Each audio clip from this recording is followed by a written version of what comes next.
You're watching WMAR 2 News. I'm Megan Knight with your WMAR 2 News update. A former pastor is facing child sex abuse charges. Walter Sevillano worked at the Iglesia Cristiana Sanidad Divina in Dundalk. According to charging documents, the abuse happened between 2023 and this year to a minor who was a member of that church. Investigators believe the alleged abuse happened at the church in Sevillano's home, and there may be more victims. Anyone with information can contact Baltimore County Police.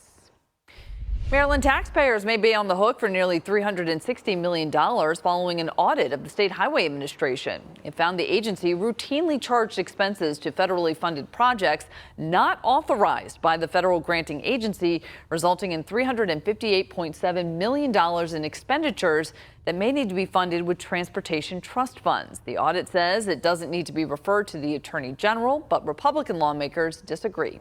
I think that there needs to be a criminal investigation here, not only by the Attorney General here in Maryland, but by the Department of Justice federally, because we're talking about federal dollars here. These people need to be held criminally responsible for this.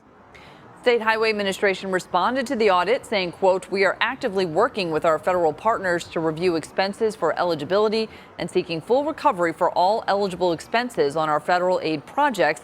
State Highway has not purposefully miscoded or mischarged expenditures as federal funds, as federal reimbursement remains possible and is being pursued." Well, time is running out to apply for the student loan debt relief tax credit. The deadline is today. To qualify, you need to live in Maryland, file state taxes, have at least $20,000 in student loan debt, and still owe at least $5,000.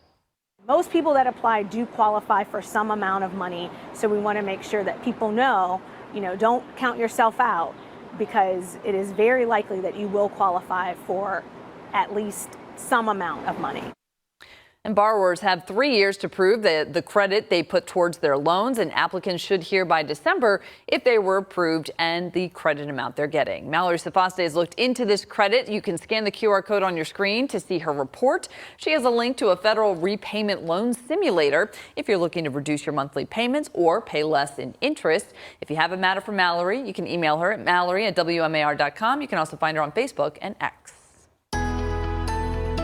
And today we'll feature more clouds compared to sunshine. So hopefully you soaked up the sun over the past couple of days, because we bring more clouds back into the mix. Temperatures will warm up though into the upper 70s and low 80s with light winds out of the east northeast at about 5 to 10. But then winds tomorrow are going to pick up. We also have more clouds and even an increase in our rain chances for tomorrow and also on Wednesday. So this is going to help knock our temperatures down. So they start to fall Tuesday and Wednesday down into the low to mid 70s, falling about 5 to 10 degrees below average. You'll need to break out the rain gear over the next couple of days, but then you can leave it at home. You do not need it on Thursday and Friday. We bring back more sunshine. We'll trend drier, more summer-like on Friday with a high of 85 degrees. And then look at the weekend, mostly dry, more clouds on Sunday though, but high temperatures are going to trend more seasonal in the mid to upper 70s. Megan?